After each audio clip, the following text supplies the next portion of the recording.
You know that feeling, the one that hits you every single morning, that deep, bone-weary exhaustion. It's way more than just needing an extra 5 minutes in bed. Well, it turns out that that feeling unites millions and millions of us. So, why are we all so tired? I mean, it's a question we all ask ourselves, right? We blame the coffee, or the long hours at work, or maybe just our bad habits. But what if I told you the real story is, well, a lot bigger than that? We're talking about a massive national issue, one with some really deep, surprising, and frankly, unequal roots. So, let's dive in and unpack this. Okay, to really get a handle on just how huge this is, let's start with a number: 70.1 million. Think about that for a second. That's how many American adults, and this was way back in 2012, said they were getting 6 hours of sleep or less. We're not talking about a few people pulling all-nighters. No, this is a full-blown epidemic of exhaustion. And that was then. The data today just confirms it. This isn't just us feeling tired.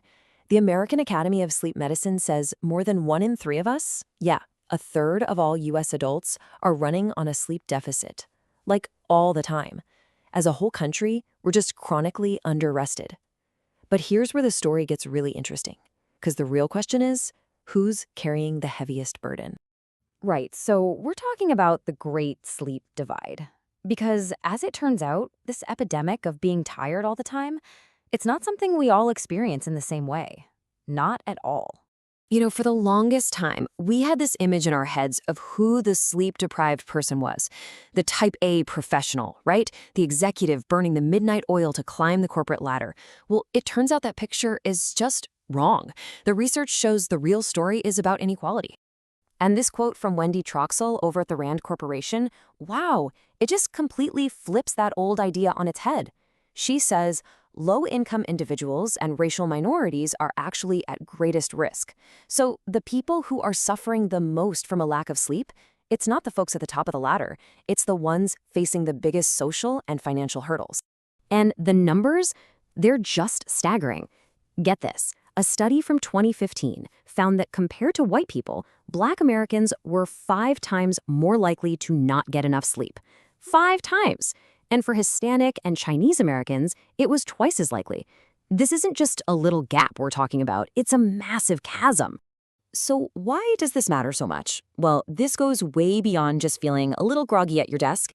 We are talking about literal life and death consequences here. In fact, one landmark study suggested that more than half of the difference in health outcomes between white and Black people could be traced back to the sleep gap. It's this huge, often invisible force shaping public health. Okay, so we've established the what. This huge sleep divide exists. The obvious next question is, why? What's actually causing this? Let's get into the roots of this unequal rest.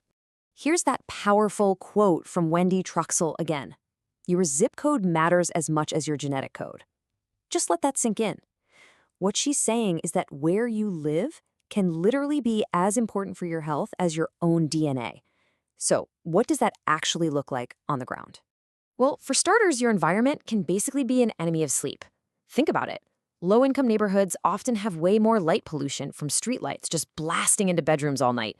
There's more noise pollution from traffic. There's less access to quiet, green spaces where you can unwind. And on top of all that, these same communities often see higher rates of things like obesity, which is a huge risk factor for sleep apnea, a condition that literally stops you from breathing in your sleep. It just sabotages any chance at rest. But it's not just about the physical environment. There are these really unique social pressures, too. Researchers talk about something called John Henryism. It's this idea that some Black people feel this incredible pressure to work harder and harder in this high-effort struggle just to overcome stereotypes and systemic barriers. And here's the really tragic irony. For white professionals, as their careers and income go up, their sleep tends to get better. For Black professionals, it's often the opposite. Their success can actually come at the direct cost of their rest. And you can see how this all creates this absolutely devastating vicious cycle. It starts with poor sleep. That leads to your health getting worse. When your health is bad, your productivity drops, which can hit your income. That, of course, just cranks up your stress levels. And what happens when you're more stressed? You guessed it, it's even harder to sleep. It's a trap, and it's an incredibly tough one to break out of. Now let's talk about something that affects pretty much all of us, and it's like pouring gasoline on this fire: technology.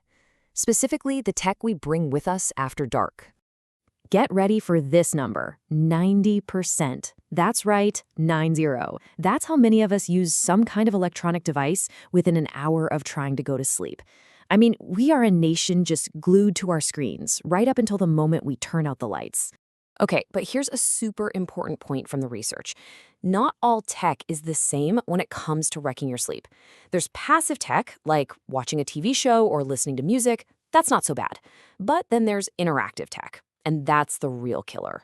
We're talking about endlessly scrolling on your phone, playing video games, firing off one last email on your laptop. That's the stuff that is strongly linked to having trouble falling asleep and feeling totally drained the next day. And it's not just about getting to sleep in the first place. Our devices are waking us up, too. 1 out of every 10 Americans gets woken up by their phone. A call, a text, a notification, at least a few nights a week. It just shatters whatever rest you've managed to get. And you can imagine, if your sleep is already on shaky ground, that kind of disruption is even more damaging. So, okay, we've got this massive problem with these deep, complex roots, from social inequality all the way to the blue light from our screens. So where do we even start to fix it? Well, the good news is the whole conversation among experts is really starting to change. For years, the advice was all on us, right? Practice good sleep hygiene. You know the drill. Don't drink coffee after 3 p.m., make sure your room is dark, all that stuff. And look, that's still good advice. But researchers are now saying, hey, we have to stop blaming the individual for being tired. It's time to start looking at sleep as a public health issue. And what does that mean? It means thinking bigger. We're talking about real society-wide solutions. Things like delaying school start times so they actually line up with how teenagers' brains work, or creating stricter laws about noise and light pollution in neighborhoods. Or how about this? Designing more humane schedules for shift workers, who, by the way, are often people of color. See? These are systemic solutions because we're dealing with a systemic problem. And this last quote from Wendy Troxel just nails it. The goal, she argues, is to create policies that make sure healthy sleep is not merely a luxury for those who can afford it. In other words, a good night's rest should be something everyone can get, not just a perk for the wealthy.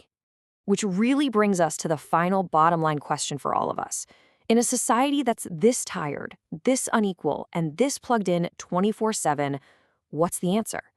Is healthy sleep a luxury item you have to earn or pay for? Or is it a fundamental human right that we should be protecting for every single person?